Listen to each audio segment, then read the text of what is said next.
I'm continuing our devotion series in overcoming the temptations that we face in this life. I'm using the 7 deadly sins as a structure for that conversation.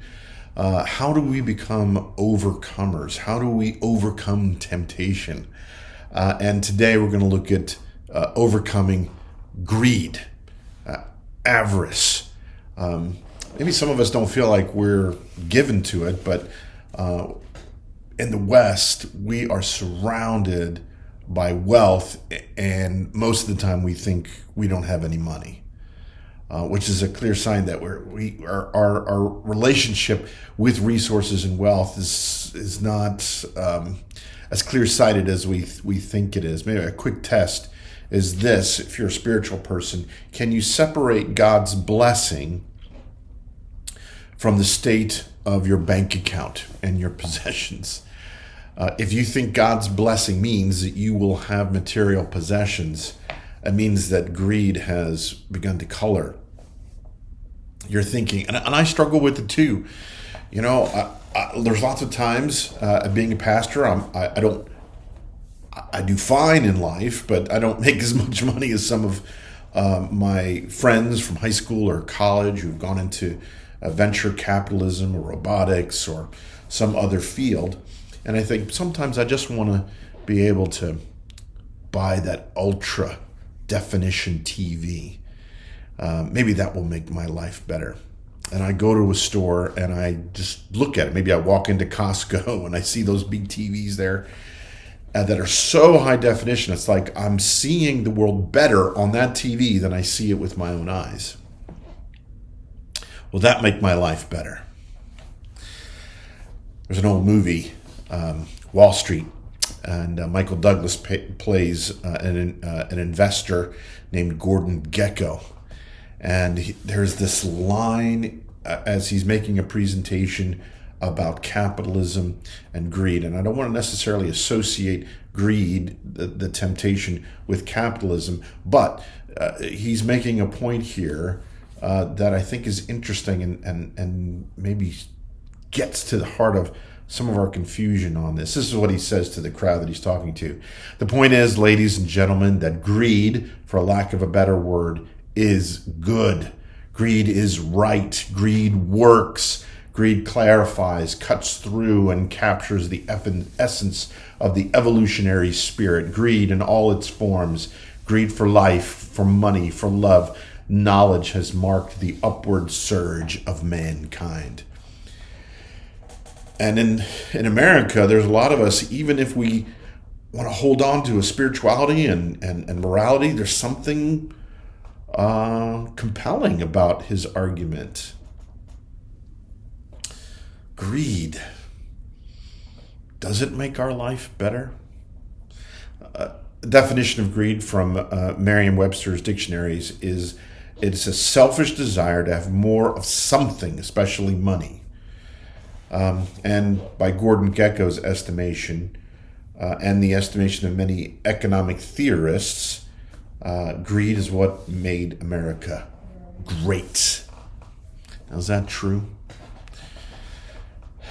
If we look at the scriptures, it tells us something very, very different about greed. It definitely spurs us on to hard work and to give ourselves to investing in the future. But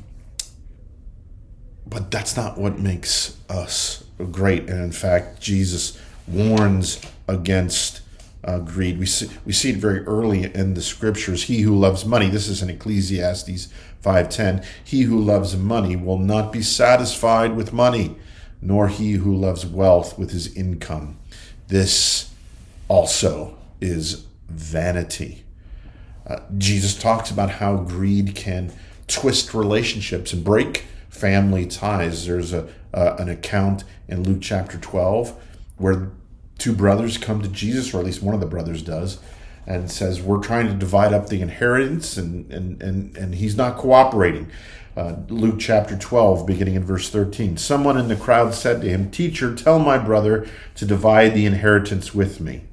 But Jesus said to him, Man, who made me a judge or arbiter over you. And he said to them, take care and be on your guard against all covetousness, for one's life does not consist in the abundance of his possessions. It's not greed. And I saw this firsthand in my own family.